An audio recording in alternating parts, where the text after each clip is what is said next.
Bonjour à toutes et à tous, donc bienvenue pour cette conférence du Saloon RH organisée par Batka, donc la 3e édition du Saloon RH. Avant d'accueillir nos conférenciers, donc petit pitch technique sur l'onglet conversation que vous pouvez utiliser pour commenter et échanger avec les autres participants. Pensez bien à basculer de à conférencier et participants, c'est le petit bouton bleu. Et si vous voulez que nos conférenciers, donc Pélagie et Claude, prennent vos questions durant cette conférence, vous avez un onglet dédié qui est questions et réponses. Vous pourrez également en plus commenter et voter pour les questions des autres participants. Donc n'hésitez pas à l'utiliser dès maintenant. Je vais demander à Claude et Pélagie de venir me rejoindre. Et je vais donc vous souhaiter une bonne conférence. Merci. Merci Benoît. Bonjour Claude et bonjour à tous. Je vous souhaite la bienvenue pour cette 4e journée de la 3e édition de Saloon RH. J'ai l'immense plaisir de vous d'accueillir Claude Monnier aujourd'hui, DRH de Sony Music. Merci Claude de nous accorder ce temps de partage et d'échange ce matin. La thématique de la journée est basée sur l'acquisition de talents.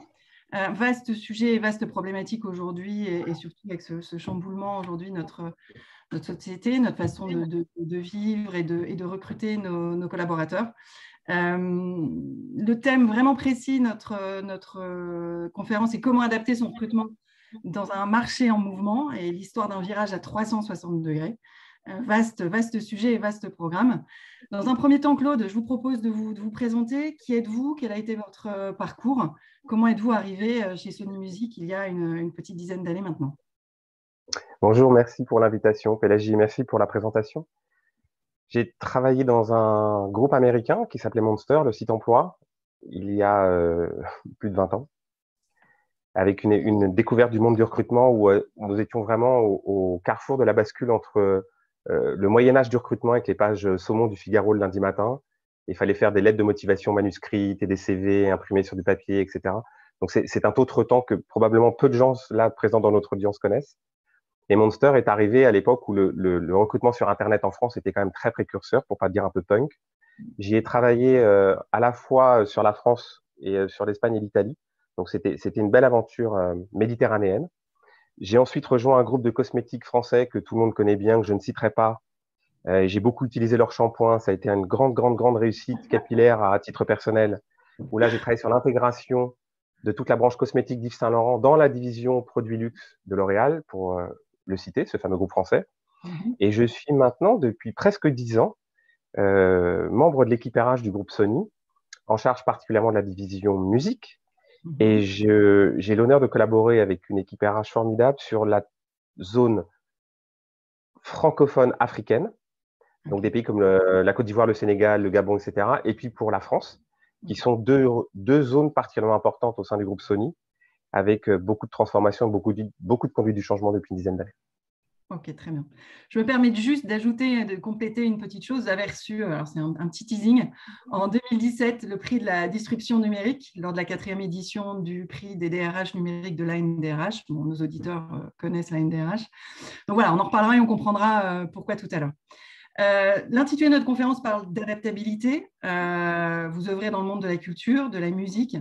Pouvez-vous nous remettre un petit peu dans le contexte de votre industrie et que s'est-il passé ces dernières années?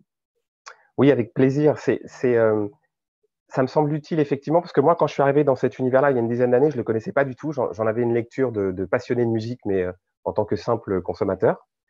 Et j'étais pétri de stéréotypes sur l'industrie musicale en particulier et sur les industries culturelles et créatives en général. J'ai découvert, moi, je suis arrivé donc au milieu d'un plan de sauvegarde de l'emploi chez Sony, donc une séquence très difficile. Et c'était le 5e en une dizaine d'années. La musique a subi une crise économique liée au piratage, aux nouvelles technologies, au piratage, qui était toute proportion gardée à peu près le même niveau de crise que la métallurgie et le textile au 19e et 20e siècle. Donc, on a, selon les études, des chiffres qui laissent à penser qu'entre 70 et 80% de l'économie de cette industrie en valeur a disparu en une dizaine d'années. L'Internet a, au départ, créé des nouveaux comportements et les nouveaux comportements ont été principalement tournés soit vers le piratage, soit vers la consommation gratuite de contenus musicaux. Ça veut dire que toute la chaîne de valeur qui consistait à rémunérer et les artistes, et les intermittents, et les intermédiaires a été cassée. Et l'industrie musicale a mis énormément de temps à répondre, rebondir, être force de force de créativité pour proposer d'autres business models. Et ça a été donc pendant quasiment une douzaine d'années de la destruction de valeur et de la destruction d'emplois. Et en 2012, je pense que les grands groupes dans cet univers-là, qu'on connaît tous, ont changé de paradigme, se sont intéressés à une conduite de transformation pour embrasser cette mutation technologique plutôt qu'essayer d'y résister. Et on reconnaît à niveau maintenant de la croissance. Et le streaming a définitivement bouleversé la façon d'écouter de la musique dans le monde entier. Et c'est aujourd'hui la principale source de revenus pour la plupart des industriels de cet univers-là. Il y a encore le vinyle, je crois, qui est un petit peu encore qui gagne du terrain ou qui revient. Enfin, je ne sais pas comment. Absolument, Pélagie, c'est une très bonne remarque. Pendant très longtemps, le vinyle était en décroissance totale. Tout le monde a cru que l'objet physique du vinyle était mort, remplacé par le CD. On se trouve aujourd'hui dans une situation totalement surprenante. Le CD a quasiment, lui, disparu. Il reste simplement quelques compilations, des choses comme ça, ou des objets rares. Mais le vinyle est redevenu un objet extrêmement recherché. On en a vendu plus l'année dernière que les 10 années précédentes cumulées. Donc, ça prouve que finalement, il n'y a pas de certitude. Oui. Voilà, je pense que c'est la leçon qu'il faudrait retenir des dernières années dans le monde de la musique. Très bien.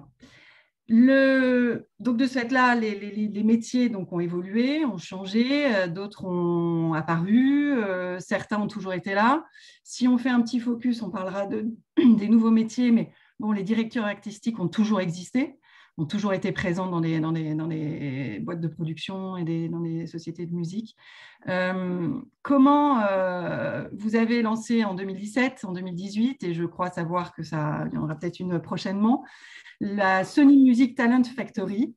Est-ce que vous pouvez nous expliquer quel est ce concept et cette méthode qui a, je pense, révolutionné le recrutement et pourquoi vous êtes arrivé à ce type de process de recrutement?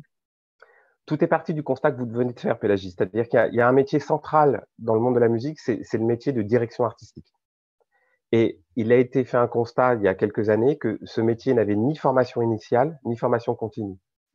C'est un métier qui était principalement tourné vers le réseau, donc des gens qui se connaissaient entre eux, qui avaient l'habitude de se coopter, de se recruter entre eux. Et on était sur une approche un peu clanique, très fermée, d'un groupe de personnes qui se partageaient des expériences, des conseils, des carnets d'adresses pour se dire voilà comment on déniche de nouveaux talents artistiques. Or, il se trouve que notre univers, je l'ai dit tout à l'heure, a changé pour des raisons technologiques, mais il a aussi beaucoup changé dans la façon dont les artistes se sont eux-mêmes exprimés et sont eux-mêmes rentrés en contact avec leur public. Ça veut dire que les artistes, eux aussi, ont adopté les nouvelles technologies, ont été beaucoup plus créatifs dans la façon de créer de la musique, de la partager. Et là, les réseaux sociaux, les médias sociaux ont bouleversé cet écosystème où on trouve les artistes, les maisons de disques, les médias et le public.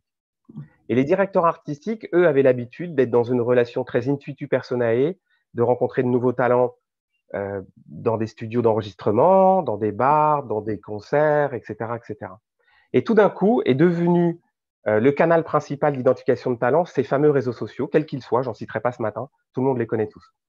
Et on a constaté un décalage à la fois culturel, technologique, mais aussi générationnel entre la population des artistes et la population de ces directeurs et directrices artistiques. Et je vais même plutôt parler de directeurs, parce que pendant très longtemps, ça a été une population très genrée, très masculine, avec quand même une touche de patriarcat qui, à mon sens, nécessitait d'être mise en question. Le constat a été fait qu'il était indispensable pour une maison de disques de diversifier cette population-là. Et quand on revient au constat qu'on faisait tout à l'heure, pas de formation initiale, pas de formation continue, on a été confronté à une situation, c'est qu'on ne pouvait pas aller chercher des gens dans des écoles, parce qu'il n'y a pas d'école qui forme à cette direction artistique musicale, et on ne pouvait pas non plus considérer que nous allions mettre une offre d'emploi et recevoir plein de candidatures de gens qui étaient déjà expérimentés dans ce milieu-là. Un 3 major en France, il y a 3 majors, il y a quelques labels indépendants, on pense que des directeurs artistiques qui vivent à plein temps de ce métier-là avec un contrat de travail et un salaire, on est certainement en dessous des 50 personnes en France. Donc, c'est vraiment une population très fermée. Pour certaines personnes, c'est un job de rêve. Pour d'autres, ça semble inaccessible. Et pour certains, c'est totalement même incompréhensible. Donc, il a été question de créer une nouvelle opportunité de rencontre entre des gens qui pourraient vouloir faire ce métier et le marché en tant que tel. Et là, on a fait un constat au sein de l'équipe RH, c'est que si nous étions, nous RH, détenteurs de ce nouveau process de recrutement, on allait certainement passer à côté d'une disruption nécessaire pour être capable de toucher une autre cible, une autre population. Donc, on a été frappé d'humilité, ce qui ne fait jamais de mal. On a considéré qu'il était pertinent de constituer une équipe projet, et que cette équipe projet, elle devait être la plus diverse possible pour s'assurer que nous allions tous remettre sur la table nos idées de départ, et nous allions tous être, surtout les RH, en mesure de remettre en question nos stéréotypes, nos réflexes habituels en matière de recrutement. Donc, une équipe projet qui a eu 2 caractéristiques, pour être bref. Une équipe projet composée d'une 12aine de personnes. On a pensé qu'au-delà, c'était un peu moins productif, mais elle avait une caractéristique, j'allais dire, temporelle. C'est que tous les 3 mois, nous renouvelions un tiers de cette équipe projet. Ça veut dire qu'il y avait un tiers de l'équipe projet qui sortait du projet du brainstorming, et on faisait rentrer un nouveau tiers de personnes pour avoir une espèce de dynamique permanente, renouvelée, un peu comme le courant d'une rivière plutôt que faire du canoë sur un lac. C'est ça. Ça a été 2 heures de réunion toutes les semaines avec une absolue nécessité de tout se dire et de tout explorer. Aucune même censure. Il était les plus folles, les plus punk, les plus folles, les plus révolutionnaires. Et nous avions, juste pour l'anecdote, interdit 2 choses. Interdit de dire on a toujours fait comme ça avant. Cette expression était bannie des réunions. Et nous avions interdit autre chose, c'est le oui mais. Puisque souvent, quand on brainstorm, il y a oui, mais peut-être que ça va être difficile. Le oui mais était aussi banni, avec des gages, etc., etc. Et on a laissé, et je pense qu'on a bien fait, on a laissé le pilotage, l'animation et la structuration de ce brainstorming à quelqu'un qui n'était pas de la fonction RH. Résultat, ça a donné la Sony Music Talent Factory que vous avez évoquée. En un mot, sur ce concept, on a fait exactement le contraire de ce à quoi moi je pensais au départ quand je me suis dit il faut qu'on change les choses. D'accord, complètement. Ah oui, c'est parti à l'opposé de ce que vous aviez imaginé. Absolument. Absolument. Alors, donc c'est l'équipe qui, avec l'émulsion, les partages d'idées, etc., est partie sur quelque chose de complètement, pour ma part, inédit, que je n'avais jamais, quand on a échangé ensemble dans la préparation, je disais, waouh, c'est quand même dingue. Le contexte s'y prête et votre activité s'y prête aussi, mais ça laisse présager de bonnes idées et de se dire, il ne faut pas se mettre de barrière, il faut penser à des trucs de dingue. Et si on veut y aller, on y va. Et puis au pire, ça ne marche pas. Et on parlera après peut-être des écueils que vous avez certainement eus. Alors, Sony Music Talent Factory, concrètement, comment ça se passe? Vous cherchez un directeur artistique. Comment vous enclenchez le process? Alors, je dirais même qu'on cherchait plutôt une directrice artistique, puisqu'on avait vraiment la volonté de diversifier cette population-là. Pour vous donner quelques points saillants de ce concept, une des premières idées, ça a été de s'interdire de recevoir des informations sur les candidats et les candidates.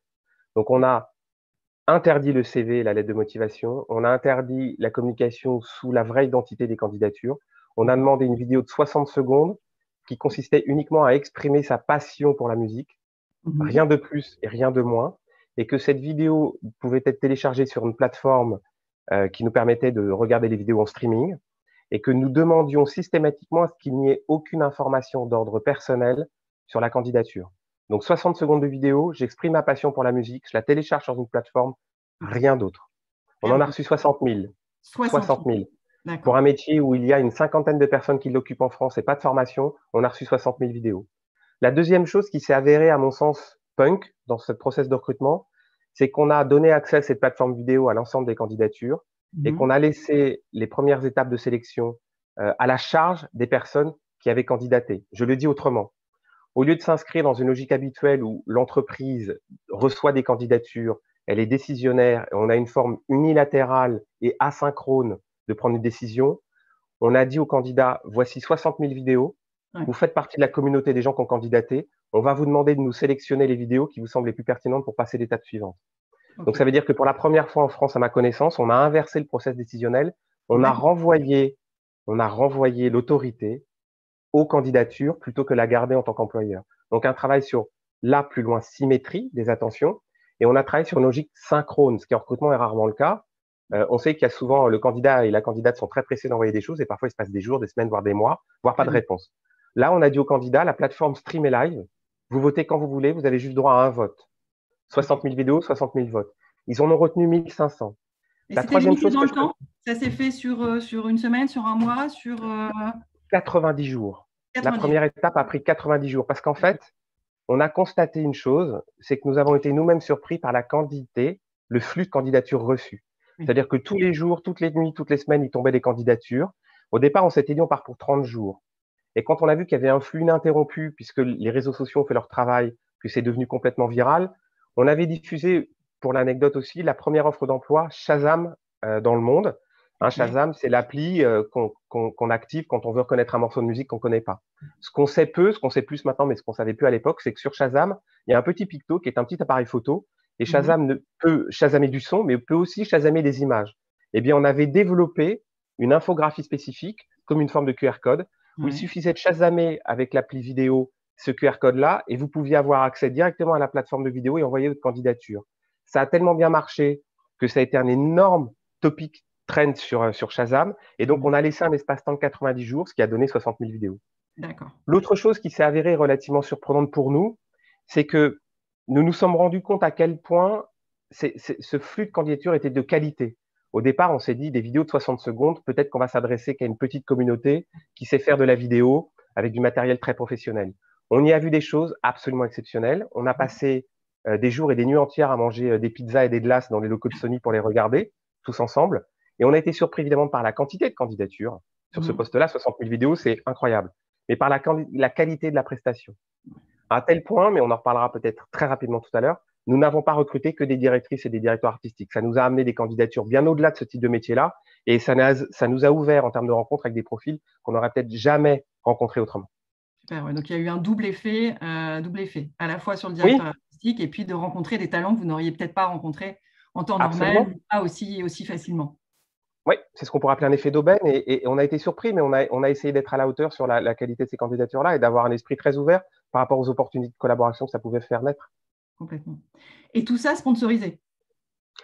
Alors, Euh, c'est à la fois le sujet le plus intrigant et en même temps, il me semble, moi, le plus politiquement sensible. Quand cette campagne de recrutement est née dans nos esprits, on a très vite eu conscience qu'on était au-delà des investissements classiques. Je mets une offre d'emploi sur un site internet ou je la mets sur Sony. Et on a eu vite conscience aussi qu'il y avait des enjeux technologiques, des enjeux de gestion globale de la mécanique et du process qui mhm. nécessitaient des ressources. C'était 2 personnes à plein temps, c'était un investissement technologique sur la plateforme de live pour le stream, etc., etc. Et donc là, l'idée est venue de contacter un acteur, qui est un acteur historique dans le monde de l'industrie musicale, qui est une Mhm. banque française que je ne citerai pas, mais qui pour autant est le plus gros mécène privé de l'industrie musicale depuis des années. Et D'accord. on leur dit, voilà, on fait une campagne de recrutement très innovante, il y a un enjeu financier, c'est certain, mais il y Mhm. a un enjeu d'image. Est-ce que vous souhaiteriez, d'une manière ou d'une autre, être associé? Ils ont tellement été positifs et constructifs dans leurs réponses qu'ils ont sponsorisé l'intégralité du coût de cette campagne. D'accord. On a mis leur logo sur la campagne, ce qui fait que pour la première fois en France, on a fait une campagne de recrutement qui, qui avait comme vocation de recruter des gens dans une entreprise A, mais qui était sponsorisée et brandée par une entreprise B. Qui n'avait rien, Et, ouais, qui et qui n'a facialement rien à n'a voir rien avec, à voir. Voilà, ouais. techniquement, non. Et finalement, cette collaboration s'est avérée tellement constructive avec des effets positifs pour les deux structures Mhm. que nous avons, de manière itérative, renforcé cette collaboration, ce partenariat. On a mis des flyers sur ce projet de recrutement dans toutes les agences de cette banque en France. On a D'accord. invité des gens de cette banque à venir voir les candidatures et les fameuses vidéos. On a travaillé sur une masterclass où on a intégré ce partenaire bancaire sur la partie construction de la masterclass en termes de business case, d'appropriation d'un environnement économique en parallèle de l'environnement artistique dans l'industrie musicale et culturelle, au point que quand on a fait le dernier voyage dans 4 pays pour sélectionner les 3 derniers candidats sur les 6 finalistes, c'est la banque qui a financé l'intégralité de ce voyage à D'accord. Berlin, à Londres et à New York. D'accord. Ouais, justement, l'effet entonnoir. On a 60 000 candidatures. Voilà, comment se passer il y a eu ce vote.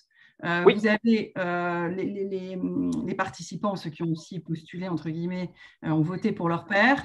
Vous en oui. avez retenu combien à ce moment-là et comment s'est passée la suite du process? Alors, de manière très mécanique, si vous le permettez, Pélagie, de 60 000 vidéos, on est passé à 1500, OK. et c'est les candidates et candidats eux-mêmes qui ont fait ce premier tri.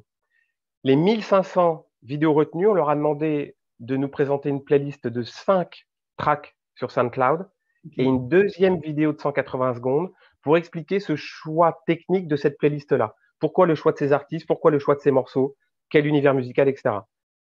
Sur ces 1500, ça a été le brief là et on a à nouveau demandé à la communauté des candidats Ok. de passer de 1500 candidatures à 24 candidatures. Et Ok. pour l'instant, nous ne connaissions toujours rien d'autre que la playlist et les 2 premières vidéos. Pas Pourquoi de 24? contact direct, ouais. Rien, Ok. rien. Des pseudos, des vidéos, une playlist, tout ça sur une plateforme de streaming, pas de données personnelles, pas d'informations particulières, incapable de dire qui, où, quand, comment, d'où Ouais. viennent les personnes. Ok. Sur cette base de 24, on avait travaillé à la mise en place d'un concept qui est celui de la masterclass. C'est-à-dire qu'on a reçu les 24 personnes qui avaient été choisies après les 2 premières étapes de sélection dans nos locaux, une masterclass de 12 heures, enfermée dans une salle, un concept un peu proche de la piscine pour l'école 42, ou à Oui. l'Épithèque, ce que fait l'Épithèque pour certains, sauf que c'est plus de l'intégration, alors que nous, c'était encore un processus de sélection. 24 personnes en masterclass, 12 heures, 3 business cases, un Ok. artiste français connu, une artiste française en développement, un artiste international. Vous travaillez collectivement, individuellement pour présenter artistiquement une recommandation pour développer la carrière de ces artistes-là. Des 24, on retient 6 candidatures. D'où viennent ces 6 candidatures-là? Elles viennent d'une codécision entre les 24 présents dans la masterclass Oui. et un petit comité Sony Music composé de différentes personnes. Ça veut dire que dans cette masterclass, pour toutes les personnes qui ont déjà fait des entretiens collectifs ou des assessment centers, c'est un peu la même méthodologie, sauf que là, le mode opératoire avait un aspect encore à nouveau un peu punk, c'est qu'on a demandé aux 24 personnes présentes de faire le choix des 6 qui allaient passer l'étape suivante. Ouais, donc on est toujours Et sur l'effet collégial, quoi. Toujours. toujours, la communauté et la dimension synchrone de la décision. C'est-à-dire quand je m'engage dans une étape de ce process, je sais qui décide et je sais quand est-ce que ce sera décidé. Ouais. La troisième étape de cette masterclass nous a apporté quelque chose de très important, c'est que ça a été la première rencontre identitaire avec les candidats. Ça veut dire que là, on a su qui c'était. Par définition, il fallait que les gens viennent, il a fallu qu'on commence à communiquer avec eux, etc. On a découvert 3 choses. Toutes les générations étaient représentées. Oui. On avait 70% de candidatures qui venaient en dehors de Paris et de l'Île-de-France, ce qui pour D'accord. la musique était quelque chose de très très important, hein, une espèce de décapitalisation de cette culture qui est parfois un peu Paris 11e ou Paris 10e. Et on a constaté une chose, une très grande diversité multifactorielle dans ce groupe-là. Alors, je sais qu'en France, on n'a pas le droit de mesurer, mais il y a des sujets sur lesquels je pense qu'il faut quand même qu'on commence à bouger un peu les lignes. Oui. En termes d'origine ethno-raciale, en termes de genre, en termes de génération et en termes d'expérience et de diplôme, nous avions un groupe extrêmement divers et nous étions fiers de cela. Ouais, c'est chouette. Les 24 personnes ont retenu 6 finalistes. Ces 6 finalistes, je l'ai dit tout à l'heure, on leur a intégralement payé un voyage, 3 jours à Berlin, 3 jours à Londres, 4 jours à New York. On les a équipés d'une caméra et on leur a demandé de filmer tout ce qui constituait leur expérience culturelle pendant ce voyage-là, Ouais. avec un format de 5 minutes. Ils avaient 50% du temps qui était organisé par Sony avec des expériences culturelles choisies et 50% de leur temps était totalement libre. Ils faisaient absolument ce qu'ils voulaient. D'accord. L'intégralité de ce voyage s'est enchaînée. Ça veut dire qu'ils ont fait Berlin, Londres, New York. Ils sont revenus à Paris. On leur a demandé 5 jours plus tard de livrer une vidéo de 5 minutes sur la même plateforme que la plateforme initiale pour les candidatures. Et c'est sur cette base de vidéo de 5 minutes que nous avons proposé 3 CDI à 3 personnes différentes en tant que directrice et directeur artistique dans nos labels. Super. Donc ça, première édition 2017, c'est juste une expérience de dingue et complètement atypique, on peut dire, dans le monde du recrutement. Deuxième édition 2018, alors qu'est-ce que l'édition 2017 vous a appris? Quels ont été les écueils peut-être? Avez-vous fait quelque chose de différent ou c'était le même ADN, le même principe, mais peut-être avec des nouveautés? C'est important, Pélagie, je vous remercie qu'on parle de ce qui n'a pas marché, parce que je voudrais pas que ça se transforme en discours marketing et commercial de c'était super et tout a fonctionné comme une horloge, c'est pas vrai. On a eu beaucoup de choses qui ont dysfonctionné, beaucoup d'échecs. D'abord, on a eu énormément de mal à gérer la communauté des 60 000 premiers candidats et premières candidates. Parce que techniquement, gérer 60 000 candidatures en termes de contacts, de réponses, quand c'est uniquement une vidéo, qu'on a des avatars, qu'on n'a pas l'identité des personnes, on s'est aperçu que c'était très intéressant en termes de message sociétal, mais que en termes d'animation de la communauté et de responsabilité en tant qu'employeur, le droit à l'oubli, la réponse négative, le suivi de la candidature, etc. Là, on a désappris énormément de choses et on s'est retrouvé confronté à une réalité technologique qui exigeait d'être mieux préparé qu'on ne l'était. Et cet échec, j'en suis responsable parce que cet aspect-là aurait dû être vu et prévu par moi. Il y a eu un deuxième échec très important. C'est comment on pouvait déconstruire après le process de recrutement pour continuer à recruter après. Puisque c'est un projet qui a été awardé en France et à l'international, une couverture média relativement importante. Et quand on a recruté un contrôleur de gestion 3 mois plus tard, qu'on a mis une annonce sur notre site et une annonce sur LinkedIn, on est vraiment passé pour des amateurs en disant super coup de pub, formidable opération de communication. Mais si c'est pour faire ce que vous faites là 3 mois plus tard pour votre contrôleur de gestion, votre contrôleur de gestion, c'est un hold-up total.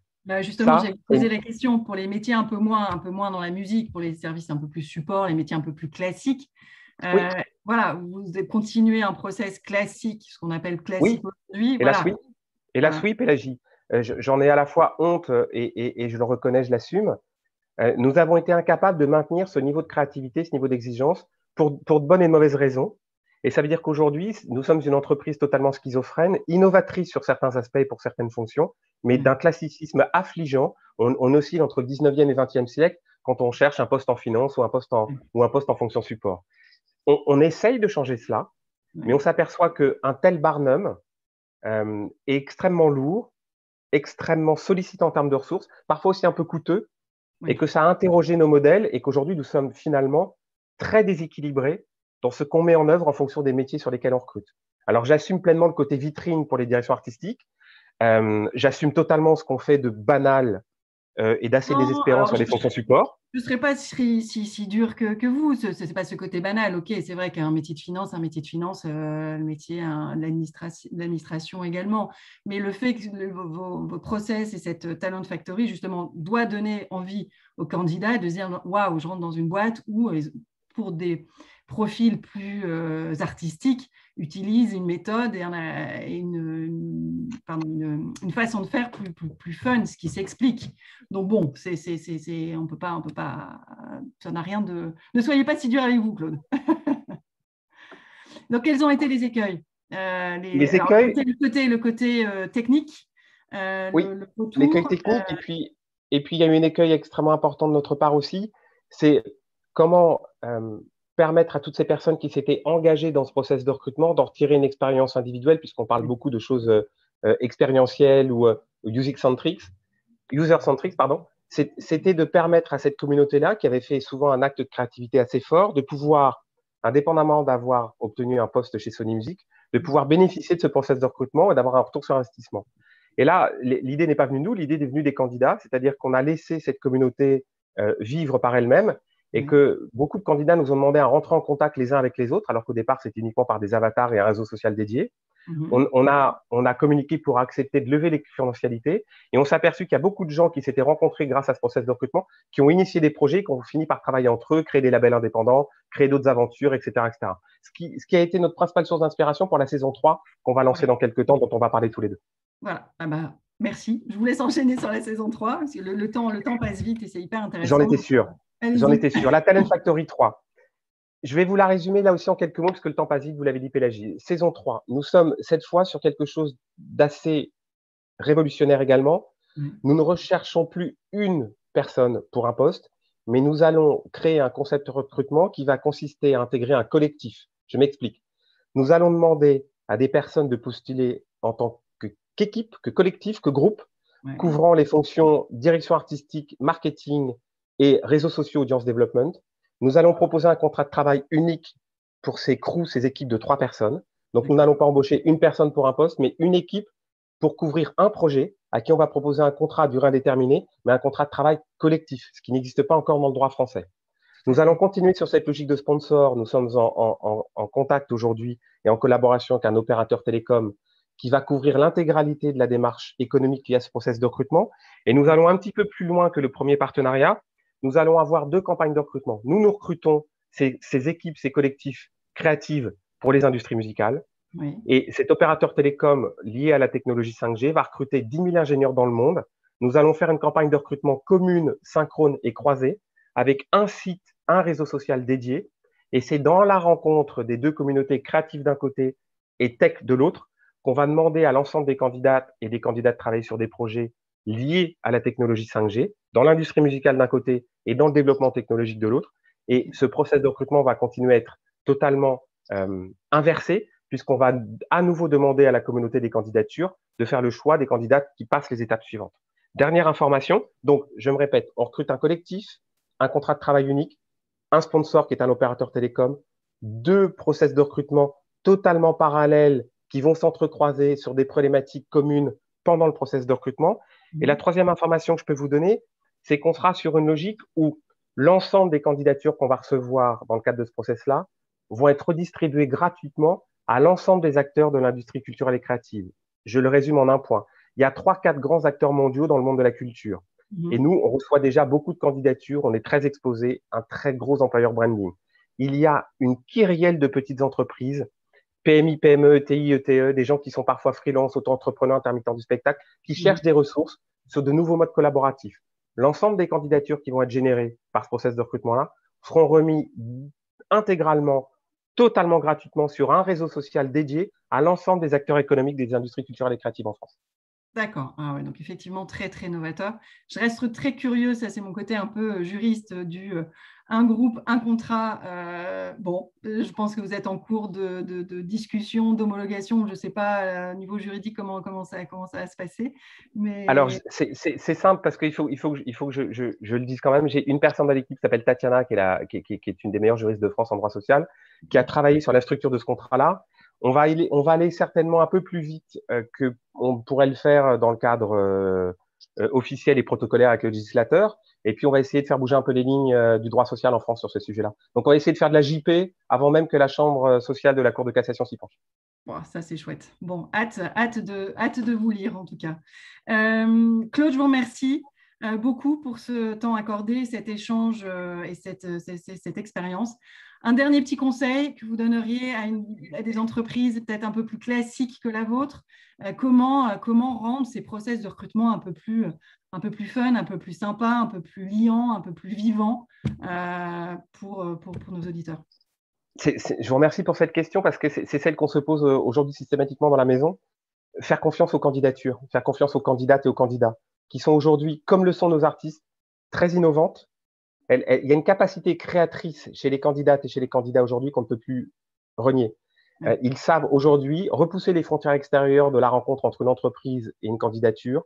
Ces nouveaux candidates, ces nouvelles candidates et ces nouveaux candidats savent utiliser les technologies, ont une grande exigence en termes de synchronicité des messages et de symétrie des attentions. C'est sur ces sujets-là que les entreprises aujourd'hui doivent faire des progrès et accepter de laisser faire la population des candidats et de ne pas tout vouloir contrôler ou maîtriser. On fait un parallèle avec le management. Je pense que l'abus de contrôle, c'est au détriment de la confiance. Or, aujourd'hui, une collaboration, c'est une question de confiance. Un recrutement, c'est une question de confiance. Claude, je vous remercie. Malheureusement, on va devoir se quitter maintenant. Je vous souhaite une excellente continuation et hâte de vous lire et de suivre votre expérience Sony Music. Je vous invite tous à suivre demain encore la dernière demi-journée du 3e Saloon RH sur la transformation digitale et l'innovation des ressources humaines. Encore vaste sujet, à mon avis, de super rencontres et de super échanges en prévision pour demain. Je vous souhaite une excellente journée et je vous dis à bientôt et au revoir Claude. Encore merci. Merci pour cette conversation. À bientôt. Au revoir.